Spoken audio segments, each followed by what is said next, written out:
Eu queria conversar com você algo que me interessa muito, cara, que é a questão da simbologia. Esse movimento de direita, ele tomou a bandeira do Brasil como própria. Hoje você vê a bandeira do Brasil, você sabe o que isso significa. Era um significado diferente de 10, 15 anos atrás. O que você acha disso e como que isso virou? Meu, isso é muito sério, mas isso é um reflexo, Rafinha, que é muito interessante a gente observar, é que a bandeira, o nacionalismo, o próprio 7 de setembro, como você estava descrevendo, não é um negócio que conecta com a alma do brasileiro. Ou seja, a nossa identidade nacional, nossa identidade coletiva, identidade de nação, ela era quase que inexistente. As pessoas nunca pararam para pensar, mas o que faz a gente ser brasileiro? Botar a camiseta da seleção, torcer pelo Brasil na Copa do Mundo. Tipo assim, a nossa conexão com o coletivo, com o todo, com o Brasil, é muito rasa, muito frágil. Isso permite que alguém vá lá, uma ideologia, um grupo político, sequestre, porque aquele negócio é tão solto, é tão distante da vida, da nossa vida. As nossas associações e lealdades no Brasil, elas são primariamente familiares e não nacionais. Sim. E isso é muito óbvio. As pessoas falam, não, como assim? Peraí, nós não temos nada em comum. Não, ter algo em comum não é tipo torcer pelo mesmo time, é pensar qual é o objetivo em comum que nós temos como brasileiros. A gente não consegue definir isso. Eu perguntar pra você, fala, meu, o que a gente tem em comum? O que faz eu e você sermos brasileiros e todos os outros 214 milhões de pessoas? Mas outros países têm isso? Tem Me grau. dá um exemplo. Você mede isso em grau, para começar. E esse é o problema das pessoas sempre quando fala de ciência política, ciências sociais, elas têm dificuldades. Você fala, é democracia, não é democracia, é capitalista, é ditadura, é comunista. Tudo isso você vai medir em grau. Então você vai do mais, a identidade nacional mais forte para mais fraca. Nós temos mais identidade nacional que o Afeganistão, certamente. Mas nós temos muito menos que um alemão, ou que uns americanos, ou que o Japão. E o que é essa identidade nacional? É você olhar e falar assim, a minha família, ou algo que pode estar acima do meu núcleo familiar pequeno, do meu sobrenome, é o meu país. É aquele estranho. Porque o cara da sua pátria, ele é estranho a você. Você conhece, sei lá, 50 mil brasileiros?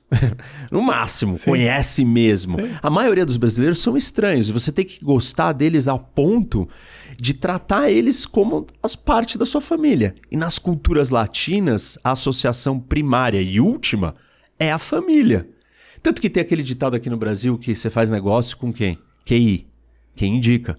Que é quem? Família e amigo. O resto, meu, salve-se quem puder. Então você tá com o seu núcleozinho.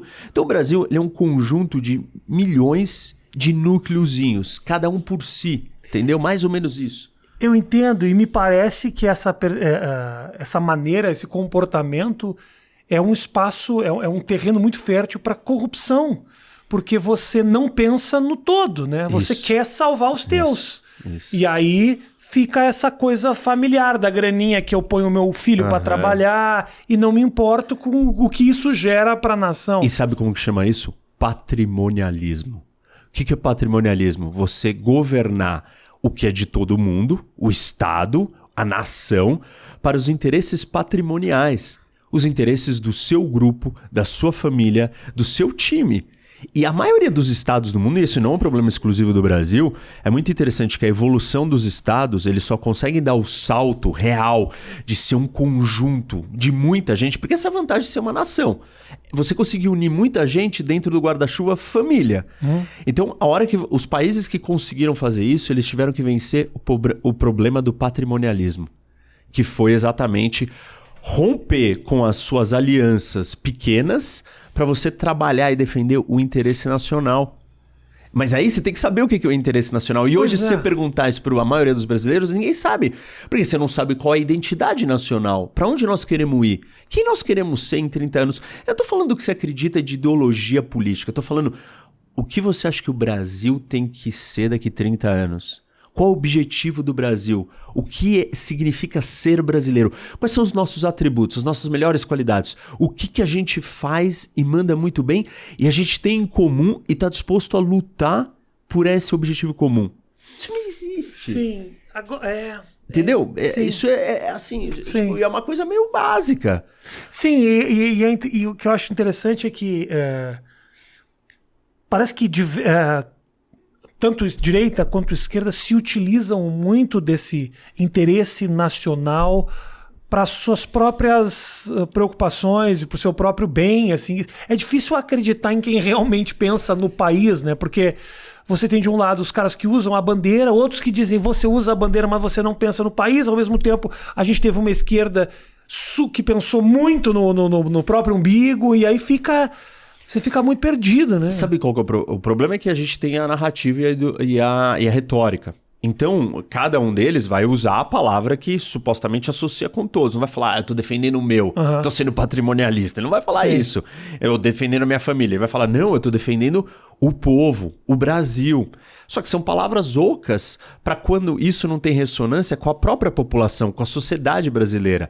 Se a sociedade brasileira soubesse, tivesse muita clareza o que é ser brasileiro e o que é defender o interesse nacional, esses discursos não teriam tanto efeito sobre tanta gente. Tem efeito porque ninguém sabe o que é o interesse nacional. Então aparece um cara com uma ideologia X ou Y, seja da direita ou da esquerda, e sequestra ou usa essas palavras com o intuito de convencer as pessoas e mobilizar elas, vai ter efeito. Porque ninguém sabe o que é o interesse nacional. A gente nunca não amadureceu esse processo de pensar o todo.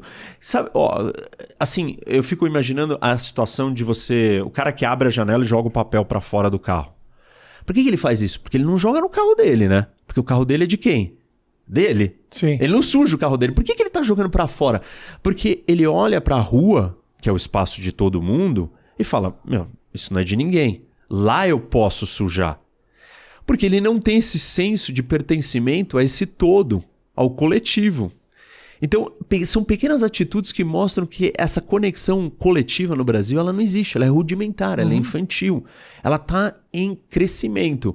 Até o comportamento que as pessoas têm, assim, quando ela compara a relação dentro de casa, né? Dentro de casa, você tem que negociar, você tem que ceder, família, mulher, marido, filho, colega de trabalho. E todo mundo faz isso em algum grau para viver junto com essas outras pessoas. Quando você fala isso e fazer isso na escala maior do país, política, traidor, vendido, bandido, corrupto, a gente não consegue conceber a simples ideia de que na escala maior você tem que ceder, como você cede na escala familiar, na escala pessoal, na escala dos amigos. Ou seja, nós somos infantilizados do ponto de vista coletivo. É uma criança. A criança não, eu quero assim. Não é assim. São 215 milhões de brasileiros, Imagina que difícil que vai ser essa negociação, que treta. A gente raramente vai encontrar pontos de convergência.